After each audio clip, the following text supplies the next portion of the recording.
Now comes the guest and the event that our crew loves the most.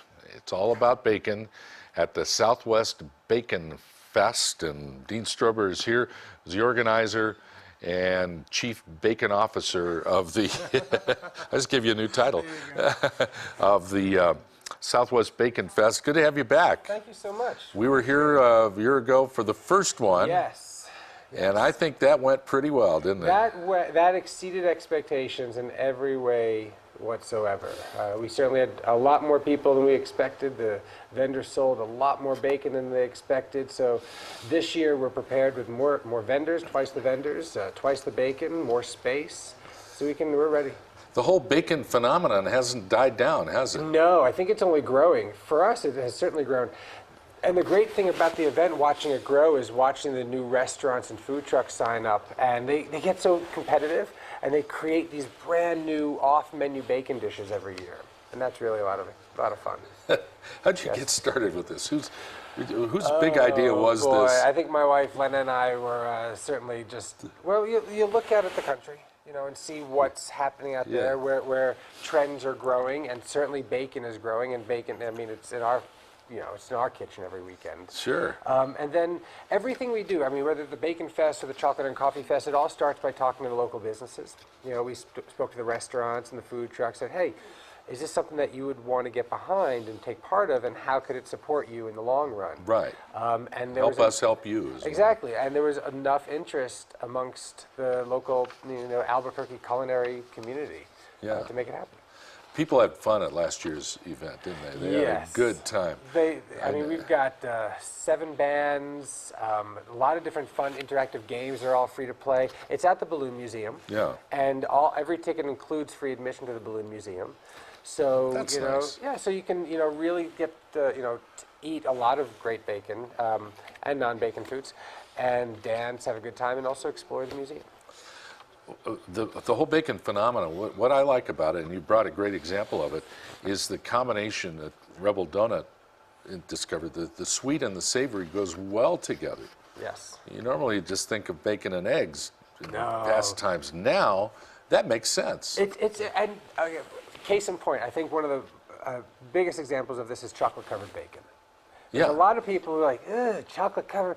But when you try it, you realize that the sweetness of really good chocolate and the saltiness of the bacon, the crunchiness of the bacon, and the creamy texture of chocolate, it's magical. It's really incredible. So I challenge anybody to try some really good chocolate-covered bacon, and then I go, oh, wow.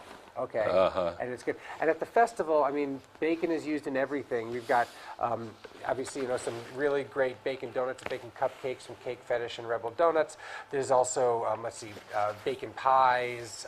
We've got bacon chilies, chocolate-covered bacon, bacon pizza, bacon soup, bacon and lobster rolls. Chama's coming out with a bacon beer. There's everything, I mean, across the spectrum of sweet to savory and everything in between. And it's not just for breakfast anymore. Oh, no. It's breakfast, lunch, dinner, dessert. We've got bacon coffee as well. So, you come out early, start your day with some bacon coffee, and then move on from there. There's, bacon and lobster, macaroni and cheese fried hush puppy balls. Get out of here. From Main Street Lobster. Wow. It's pretty phenomenal. Yeah. Now, how does the Bacon Fest work? You pay a ticket and you come out and try all this stuff? Well, this year we've got 2 different tickets. Okay. There's a $7 ticket, and that just gets you in. I mean, it's $7 to get in. That does not include sampling or tasting because there are 9 bands. The bacon is expensive, but it's also only $7. Kids are $2 or free. Yeah. So you're in the door. You're in the door for $7. But this year we've created a Bacon Lovers VIP Pass, which is $25. And that you get 7 bacon tokens, and you can go around and taste a bacon dish from nearly every vendor. So for $25, you can fill your belly with, start with your bacon coffee, then get a slice of bacon pizza, wash that down with some chocolate-covered bacon, and then maybe you have a bacon donut or bacon cupcake, and then all that. And of course, that includes all of the entertainment. You also get an hour early before, So, Oh. And we've got a VIP lounge for that that ticket buyer with Stumbling Steer, with discounts on their food and beer throughout the day.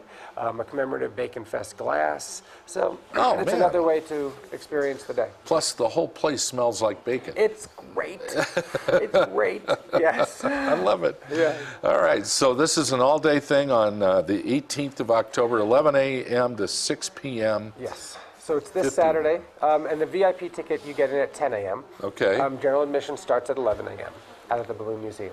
Yes. Oh, man, what a Yes. fun time. Yeah, and everything's on our website. All the bands, all the vendors is listed. It's southwestbaconfest.com, and everything's there. Do you see this event going for some time? Yes, I think we're going to make this an annual occurrence, and looking at growing it into 2 days and larger space and more vendors, because it really gives the local community, the culinary community, a chance to really shine and show what they can do. Dean, you're fun to talk to. Oh, thanks. Thanks so much. Oh, you're very, The Bacon very welcome. Fest, the Southwest Bacon Fest, happening this Saturday at the Balloon Museum. Do check it out, and if you love bacon, where else are you going to We're in be? Philadelphia, to go. Come on. Exactly. Yeah. All right, friends, back with the final cup here in a moment on the Morning Brew. Happy bacon, everybody.